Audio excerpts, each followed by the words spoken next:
Hello friends. कल के video में हमने देखा था चार्टर एक्ट। हमने सभी चार्टर एक्ट के बारे में डिस्कस किया था। तो आज थोड़ा सा हम रिवाइज कर लेते हैं, उसके बाद आगे बढ़ते हैं। सबसे पहले चार्टर एक्ट हमने 1793 के बारे में देखा था। 1793 के चार्टर एक्ट में हमने ये देखा था कि कॉर्नवालिस को जो शक्तियाँ दी गई थी, यानी कि गवर्नर जनरल कॉर्नवालिस बन के आया था, तो उसकी मांग जो थी वो 1786 के अधिनियम द्वारा पूरी की गई थी। कॉर्नवालिस ने मांग रखी थी यदि उसको गवर्नर जनरल बनाया जाए तो उसको काउंसिल के निर्णय को अधिभावी करने या ना मानने की शक्ति दी जाए, प्लस सर्वोच्च कमांडर बनाया जाए सेना का। तो ये शक्ति कॉर्नवालिस को 1786 के अधिनियम द्वारा दी गई थी। ठीक, इसके बाद आता है हमारा 1793 का अधिनियम। 1793 का जो अधिनियम था उसमें जो शक्ति कॉर्नवालिस को दी गई थी, अब वही शक्ति सभी गवर्नर जनरल तक विस्तारित कर दी गई। सभी गवर्नर जनरल तक ये शक्तियाँ विस्तारित कर दी गई। अब जो भी गवर्नर जनरल होगा भारत का, उसको कॉर्नवालिस को दी गई शक्तियाँ विस्तारित कर दी गई थी। ये देखा था हमने 1793 के अधिनियम में। और 1793 के अधिनियम में हमने और भी कुछ देखा था कि BOC यानी कि बोर्ड ऑफ कंट्रोल, जो कंपनी के प्रशासनिक कार्यों पर नियंत्रण रखती थी, उसका जो भार है यानी कि उसके वेतन और भत्ते हैं वो भारतीय राजस्व से दिए जाएंगे। नेक्स्ट इसके बाद देखा था हमने 1813 का चार्टर एक्ट। 1813 के चार्टर एक्ट में हमने ये देखा था कि ईस्ट इंडिया कंपनी जो है उसका व्यापारिक एकाधिकार समाप्त कर दिया गया था। केवल चाय के साथ और चीन के साथ व्यापार करने का अभी भी एकाधिकार ईस्ट इंडिया कंपनी के पास था। इसके अलावा 1813 के चार्टर एक्ट में हमने ये देखा था कि शिक्षा के लिए, भारतीयों की शिक्षा के लिए 1 लाख रुपए भारतीयों की शिक्षा के लिए आवंटित किया गया था। इसके अतिरिक्त ईसाई मिशनरियों को भारत में आकर भारतीयों को प्रबुद्ध करने के लिए भेजा गया था, अनुमति दी गई थी 1813 के चार्टर एक्ट में। इसके बाद हमने देखा था 1833 का चार्टर एक्ट। 1833 के चार्टर एक्ट में हमने बात किया था कि जो गवर्नर जनरल था, अब वह भारत का गवर्नर जनरल कहलाएगा।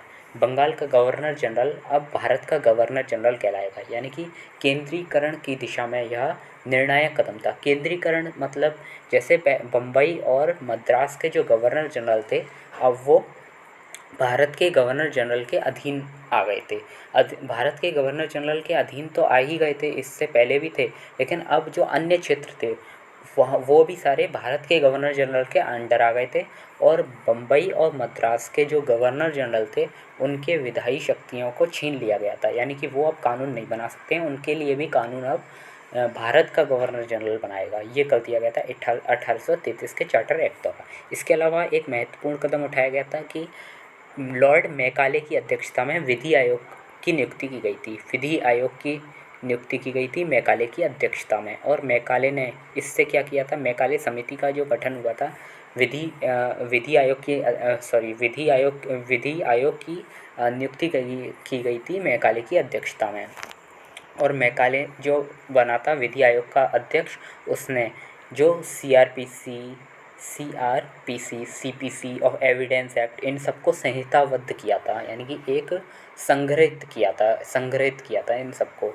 तो ये 1833 का चार्टर एक्ट पड़ा था। इसके बाद लास्ट चार्टर एक्ट था 1853 का चार्टर एक्ट। हम देख रहे हैं कि हर चार्टर एक्ट हर 20 साल बाद आ रहा है। तो ये लास्ट चार्टर एक्ट था 1853 का चार्टर एक्ट। इसमें हमने ये देखा था, एक तो पॉइंट ये था कि जो ICS की भर्ती है उसमें उसके लिए एक प्रतियोगी परीक्षा होगी जिसमें भारतीयों को भी शामिल किया जाएगा। तो इस तरह से हमने देखा था 1853 का चार्टर एक्ट। और इसके अलावा और भी कुछ देखा था कि जो गवर्नर जनरल एंड काउंसिल थी उसके कार्यों को अलग अलग कर दिया गया। उसके प्रशासनिक कार्य अलग होंगे और प्रशासनिक कार्य अलग होंगे। अब प्रशासन कोई और संभालेगा और इसका जो विधायी कार्य है वो अलग कर दिया गया था। हमने विधायी कार्य के लिए देखा था, जैसे पहले से जो मौजूद गवर्नर जनरल इन काउंसिल थी, गवर्नर जनरल के पास जो काउंसिल थी वो प्रशासन करेगी, और 6 नए पार्षद जोड़े गए जो अब विधायी का कार्य करेंगे, यानी कि विधायी यानी कि कानून बनाने का काम करेंगे। और कानून की देख रेख यानी कि प्रशासन चलाना, जो पहले से मौजूद गवर्नर जनरल इन काउंसिल थे वो प्रशासन संभालेगी। और 6 नए पार्षद आए थे जिसको भारतीय केंद्रीय विधान परिषद कहा गया था, वो अब विधायन का कार्य करेंगे। तो हमने इस तरह से सारे चार्टर एक्ट पढ़ लिए थे। तो नेक्स्ट अब आगे बढ़ते हैं। आज हम पढ़ेंगे 1858 का भारत 1858 का भारत सरकार अधिनियम। अच्छा, 1858 का भारत सरकार अधिनियम इसलिए आया था क्योंकि 1857 का विद्रोह हो गया था। 1857 के विद्रोह में ईस्ट इंडिया कंपनी के विरुद्ध जो भारतीयों ने विद्रोह किया था, भले ही उनके अलग अलग कारण रहे थे, वो हम हिस्ट्री में पढ़ेंगे, लेकिन अभी हम देखते हैं 1857 के विद्रोह के तुरंत बाद 1857 का अधिनियम आ गया था, जिसमें क्या हुआ था कि इसमें कंपनी के शासन को पूरी तरह से समाप्त कर दिया गया और शक्तियाँ ब्रिटिश राजशाही को ट्रांसफ़र यानी कि हस्तांतरित कर दी गई। अब सारी शक्तियाँ जो थी ईस्ट इंडिया कंपनी से लेकर ब्रिटिश महारानी को दे दी गई थी। और जो 1857 का विद्रोह के बाद जब ये अधिनियम आया था, तो इसका जो नाम था भारत के शासन को अच्छा बनाने वाला अधिनियम था, ताकि भारतीय जो लोग हैं उनको संतुष्ट किया जा सके, उनको लगे कि ईस्ट इंडिया कंपनी अब नहीं रही और अब अच्छे शासन आ रहा है, अच्छे शासन की शुरुआत हो रही है, क्योंकि अब ब्रिटिश महारानी स्वयं अपने हाथों में शासन ले लिया है, ब्रिटिश महारानी ने। दूसरा ये हुआ था कि इसमें भारत का जो शासन था सीधे महारानी विक्टोरिया ने अपने हाथों में ले लिया था। गवर्नर जनरल का पद बदलकर अब वायसराय हो गया था और पहला वायसराय लॉर्ड कैनिंग था। लॉर्ड कैनिंग पहला वायसराय था। इसको हम देख लेते हैं, ये लिखा लॉर्ड कैनिंग, आप देख सकते हैं, ये लॉर्ड कैनिंग पहला वायसराय था। और ब्रिटिश ताज का जो प्रत्यक्ष प्रतिनिधि होता था, प्रत्यक्ष प्रतिनिधि होने का मतलब है ब्रिटिश ताज, यानी कि ब्रिटिश महारानी को ब्रिटिश ताज कहते थे, तो महारानी का प्रत्यक्ष प्रतिनिधि होता था। इसका मतलब महारानी खुद नियुक्त करके वायसराय को भेजती थी। बाकी कोई अंतर नहीं है, काम सब वही हैं वायसराय के भी, गवर्नर जनरल के जो होते थे, बस नाम बदलकर वायसराय कर दिया गया था। ये 1858 के अधिनियम द्वारा ये सब किया गया था। सेकंड पॉइंट ये है कि बीओसी और सीओडी को समाप्त कर दिया गया था। अच्छा, बीओसी और सीओडी को समाप्त करने के पीछे तर्क क्या है कि जब ईस्ट इंडिया कंपनी के कार्यों को देखती थी बीओसी और सीओडी, हमने ये पता था ईस्ट इंडिया कंपनी के जो व्यापारिक कार्य हैं उसको सीओडी संभालती थी और ईस्ट इंडिया कंपनी के जो प्रशासनिक कार्य हैं उसको बीओसी संभालती थी। जब ईस्ट इंडिया कंपनी के पूरे कार्य को समाप्त कर दिया गया था, तो बीओसी और सीओडी की भी कोई ज़रूरत नहीं रही थी, इसलिए बीओसी और सीओडी को भी समाप्त कर दिया गया, यानी कि द्वैत शासन एक तरह से समाप्त हो गया। द्वैत शासन यानी कि दो बीओसी और सीओडी मिलकर ईस्ट इंडिया कंपनी के को नियंत्रण में रखती थी, इसको द्वैत शासन कहते थे। तो जब ईस्ट इंडिया कंपनी नहीं रही तो बीओसी और सीओडी की भी कोई ज़रूरत नहीं है, तो इसलिए इस तरह से द्वैत शासन समाप्त कर दिया गया 1858 के अधिनियम द्वारा। इसके अतिरिक्त इसमें नया पद भारत सचिव का पद जोड़ा गया था, जिसे भारत का राज्य सचिव कहते थे, और इसकी सहायता के लिए 15 सदस्यीय एक सलाहकार परिषद होती थी, जिसे भारत परिषद कहते थे। भारत परिषद कहते थे, जो सलाहकार परिषद होती थी। और ये जो पद था, नया पद भारत सचिव, ये भारत में नहीं होगा, ये ब्रिटेन में होगा और ये ब्रिटिश कैबिनेट का सदस्य होगा, यानी कि ब्रिटिश का एक मंत्री होता था जो भारत सचिव, जिसको भारत सचिव बनाया जाता था और जो ब्रिटिश संसद के प्रति उत्तरदायी होता था। ब्रिटिश संसद के प्रति उत्तरदायी, इसका मतलब जैसे 1857 का विद्रोह हुआ तो इसकी रेस्पॉन्सिबिलिटी अभी किसी के हाथ में नहीं थी, कोई रेस्पॉन्सिबिलिटी लेने को तैयार नहीं था। लेकिन आगे अगर कोई ऐसा विद्रोह होता है तो उसको रोकने के लिए उसकी रेस्पॉन्सिबिलिटी कोई लेगा, तो उसके लिए जिम्मेदार जो व्यक्ति होता था वो भारत सचिव होता था। तो इसके लिए ब्रिटिश संसद के प्रति जिम्मेदार होता था अगर भारत में कोई भी चीज़ होती है, कोई भी विद्रोह होता है तो उसके लिए। तो ये चीज़ इसलिए हमने देखा कि भारत सचिव जो होता था वो ब्रिटिश संसद के प्रति उत्तरदायी क्यों होता था, क्योंकि आगे ऐसे विद्रोह ना होने पाएँ। तो इसके लिए एक नया पद भारत सचिव था जो ब्रिटेन में ही नियुक्त होता था, और इसकी सहायता के लिए 15 सदस्यीय सलाहकार परिषद होती थी, जिसको भारत परिषद कहते थे, हमने देखा था ये। और इस जो भारत परिषद होती थी कि इसी का अध्यक्ष होता था भारत सचिव। भारतीय प्रशासन पर इसका पूर्ण नियंत्रण होता था। जो पहला भारत सचिव नियुक्त किया गया था लंदन में, वो स्टैनली था।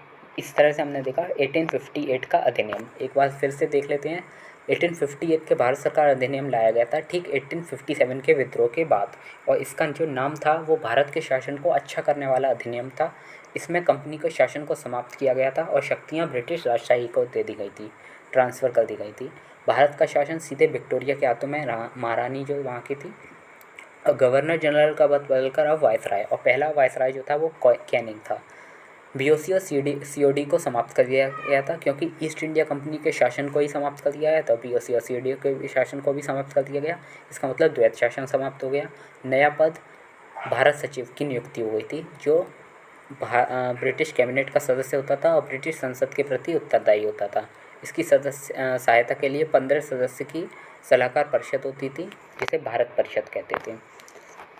तो ये हमने देखा 1858 का अधिनियम। नेक्स्ट अधिनियम जो हम देखने जा रहे हैं वो 1861 का अधिनियम है।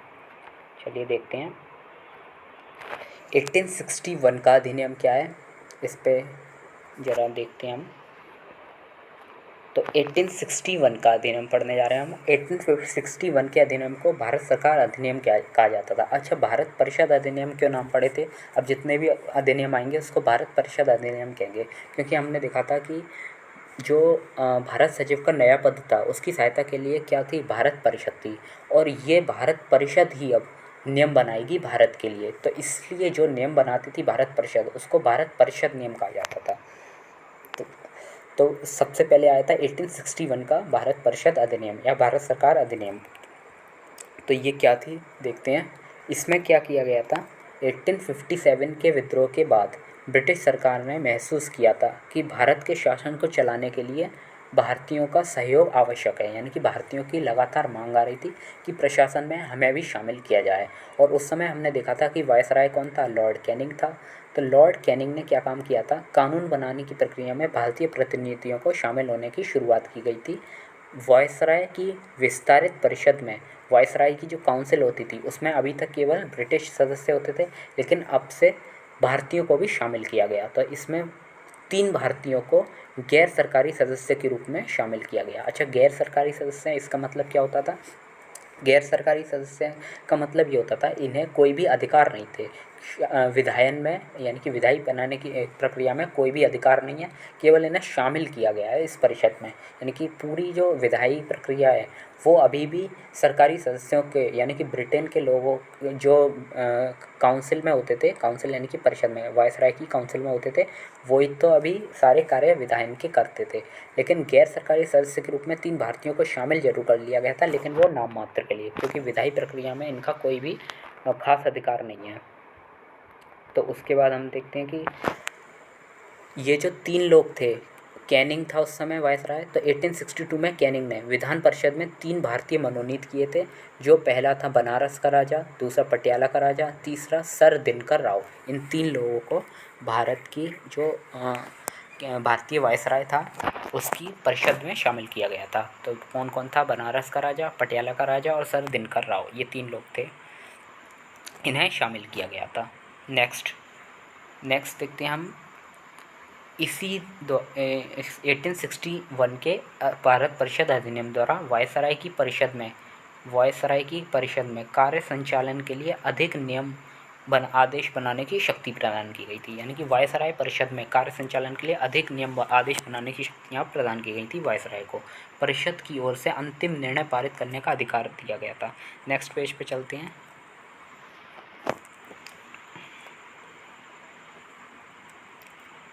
तो ये देख लेते हैं। पहले हमने देखा था अभी वायसराय की जो विस्तारित परिषद थी, इसमें 3 भारतीयों के सदस्य, यानी 3 भारतीयों को गैर सरकारी सदस्य के रूप में शामिल किया गया था।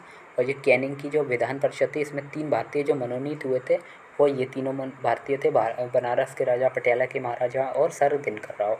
और दूसरा पॉइंट हमने देखा कि वायसराय की जो परिषद थी उसमें कार्य संचालन के लिए अधिक नियम और आदेश बनाने की शक्तियाँ प्रदान की गई थी। इसको और अधिक शक्तियाँ दे दी गई थी ताकि ये और शक्तिशाली हो सके और स्वतंत्र रूप से कार्य कर सके। इसके लिए इन्हें नियम बनाने और आदेश बनाने की शक्तियाँ और अधिक प्रदान की गई थी। परिषद की ओर से अंतिम निर्णय पारित करने का अधिकार, यानी कि जब नियम आदेश बनाने की शक्ति मिल गई, इसका मतलब अंतिम निर्णय पारित करने का अधिकार भी इन्हें ही हो गया था, वायसराय और उसकी विस्तारित परिषद को। विस्तारित परिषद यानी कि 3 अन्य भारतीय शामिल कर दिए गए थे, हालांकि वो नाम मात्र के थे, अभी हमने डिस्कस किया था उसके बारे में। कैनिंग द्वारा 1859 में एक व्यवस्था शुरू की गई थी जिसे पोर्टफोलियो प्रणाली के नाम से जाना जाता था। ये पोर्टफोलियो प्रणाली क्या थी देखते हैं। ये जो विभागीय व्यवस्था है उसे ही हम पोर्टफोलियो प्रणाली कहते हैं। विभागीय व्यवस्था क्या होती थी अभी हम डिस्कस करते हैं। जो वायसराय की काउंसिल थी, कैनिंग की जो कैनिंग वायसराय था, वायसराय की काउंसिल थी, उसमें जो सदस्य होते थे एक तरह से, तो वायसराय की काउंसिल यानी कि वायसराय की जो परिषद होती थी उसमें जो सदस्य होते थे, सरकारी सदस्य यानी कि ब्रिटेन के जो सदस्य होते थे, उन्हें मिनिस्ट्री दे दी गई थी। मिनिस्ट्री 1, मिनिस्ट्री 2, मिनिस्ट्री 3, इस तरह से अलग अलग लोगों को, जैसे आज के मंत्रियों को मिनिस्ट्री प्रदान की जाती है, जैसे जल विभाग और अनेक विभाग जो अलग अलग दे दिए जाते हैं, जैसे फॉरेन अफेयर्स तुम्हें दिया गया, गृह मंत्रालय से दिया गया, तो इन्हें दिया जाता था। तो उस समय कैनिंग ने शुरू किया था ये 1859 में। तो इसे कहते थे विभागीय व्यवस्था, यानी कि अलग अलग विभाग दे दिए जाते थे। तो इसी व्यवस्था को पोर्टफोलियो प्रणाली कहते थे। तो जो पोर्टफोलियो प्रणाली थी वो अब से उसको मान्यता प्राप्त हो गई थी ब्रिटिश सरकार की ओर से, यानी कि ब्रिटिश सरकार की ओर से। अब तक जो पहले होता था, पहले कैनिंग ने केवल अपने स्तर पर पोर्टफोलियो प्रणाली लागू की थी, लेकिन इसको अब इसी अधिनियम द्वारा 1861 का जो भारत परिषद अधिनियम है इसके द्वारा मान्यता मिली थी। परिषद का एक सदस्य एक से अधिक सरकारी विभागों का प्रभारी होता था। जैसे आज भी हम देखते हैं कि एक मंत्री के पास एक से ज़्यादा मंत्रालय हो सकते हैं, तो उस समय भी ऐसा होता था। वायसराय को आपातकाल में बिना काउंसिल की संस्तुति के अध्यादेश जारी करने का अधिकार, ये पॉइंट अच्छा है, नोट कर लेना इसको अच्छी तरह, क्योंकि वायसराय की जो वायसराय को आपातकाल में बिना काउंसिल की संस्तुति के अध्यादेश जारी करने का अधिकार मिला है। जैसे कि आज हम पीएम को देखते हैं, जब संसद सत्र में नहीं होती है तो पीएम के पास क्या होता है, अध्यादेश जारी करने का अधिकार होता है, जैसे वो कानून बना सकती है। फिर संसद सत्र में आ जाती है तो उसके पास फिर अधिकार होता है कि उसको 6 महीने के अंदर पास किया जाना जरूरी होता है। तो वो अधिकार उस समय मिल गया था वायसराय को। लेकिन ध्यान रखने वाली बात जो है वो ये आपातकाल में है केवल। संसद तो उस समय थी नहीं, तो संसद का काम गवर्नर जनरल या फिर वायसराय की काउंसिल करती थी, वायसराय की काउंसिल किया करती थी। तो उसमें जो काउंसिल का प्रमुख होता था वो वायसराय था। तो वायसराय को ये अधिकार मिल गया था कि आपातकाल की स्थिति है तो वो बिना काउंसिल की संस्तुति के अध्यादेश जारी कर सकती है। इसके अलावा केंद्रीय विकेंद्रीकरण की प्रक्रिया शुरू हो गई थी। यानी कि विकेंद्रीकरण की प्रक्रिया क्या है, जब शक्ति या ताकत ऊपर से नीचे की ओर स्थानांतरित होती है। शक्ति को स्थानांतरित मतलब शक्ति को विभिन्न बांटा जाता है। जैसे आज हम देखते हैं कि शक्ति क्या केवल नरेंद्र मोदी के हाथ में, क्या प्रधानमंत्री के हाथ में है, या फिर नहीं, ऐसा नहीं होता है। प्रधानमंत्री से नीचे सीएम होता है, सीएम से नीचे फिर बहुत सारी जैसे स्थानीय परिषद होती हैं, स्थानीय निकाय होते हैं, तो उनके पास शक्ति स्थानांतरित होती है, तो इसी को विकेंद्रीकरण की प्रक्रिया कहते हैं। तो उस समय जैसे हमने देखा था कि 1833 के अधिनियम द्वारा जो शक्तियाँ छीन ली गई थी बम्बई और मद्रास की प्रेसिडेंसी के विधायी शक्तियाँ, यानी कि मुंबई और मद्रास की प्रेसिडेंसी के जो गवर्नर थे उनकी शक्तियाँ छीन ली गई थी, विधायी की शक्तियाँ, तो वो अब वापस लौटा दी गई थी। यानी कि कह सकते हैं हम सरल शब्दों में विकेंद्रीकरण यानी कि डिसेंट्रलाइजेशन की प्रक्रिया शुरू हो गई थी, और बम्बई और मद्रास की प्रेसिडेंसी की विधायी शक्तियाँ वापस कर दी गई थी। तो ये था 1861 का अधिनियम। 1861 का अधिनियम को एक बार फिर से हम ब्रीफ में, शॉर्ट में एक बार दोबारा से देख लेते हैं। 1861 के अधिनियम में कानून बनाने की प्रक्रिया में भारतीय प्रतिनिधियों को शामिल कर किया गया था। वायसराय की विस्तारित परिषद में 3 भारतीयों को शामिल किया गया था गैर सरकारी सदस्य के रूप में। गैर सरकारी सदस्य के रूप में समझ गए हम, इसका मतलब क्या होता था कि इन्हें कोई भी अधिकार नहीं होता था कानून बनाने की प्रक्रिया में, केवल इन्हें शामिल किया गया था वायसराय की विधान परिषद में। तो 3 इंडियंस जो मनोनीत हुए थे वो बनारस के राजा, पटियाला के महाराजा और सर दिनकर राव था। तो ये 3 लोग थे।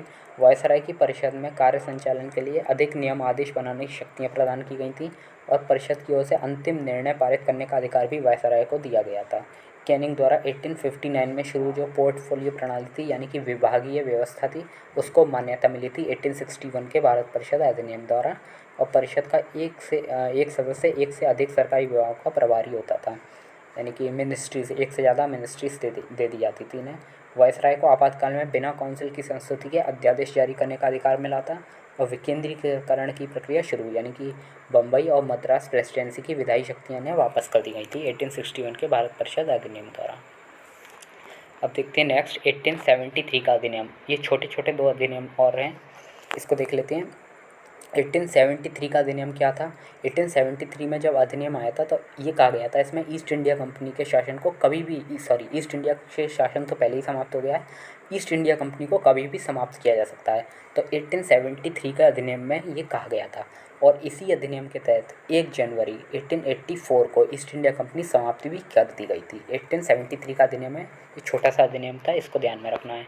उसके बाद नेक्स्ट आता है 1876 का शाही उपाधि अधिनियम। शाही उपाधि अधिनियम क्या है ये देख लेते हैं। तो 1876 का शाही उपाधि अधिनियम, इसको इंग्लिश में कहते हैं रॉयल टाइटल एक्ट। 1876 का रॉयल टाइटल एक्ट यानी कि शाही उपाधि अधिनियम। इसमें क्या काम किया गया था?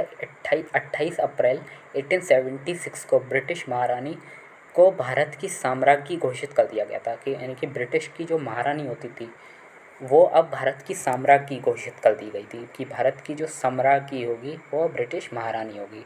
और इसमें मुख्य काम तो यही था क्योंकि शाही उपाधि नाम से ही पता लग रहा है, शाही उपाधि अधिनियम ये छोटा सा अधिनियम है। और इसमें एक जो और काम किया गया था वो वायसराय की जो परिषद है उसमें एक सदस्य और बढ़ा दिया गया था। यानी कि पहले हमने देखा था कि वायसराय की जो परिषद होती थी सबसे पहले 1+4 सदस्य थे 1773 के रेगुलेटिंग एक्ट में।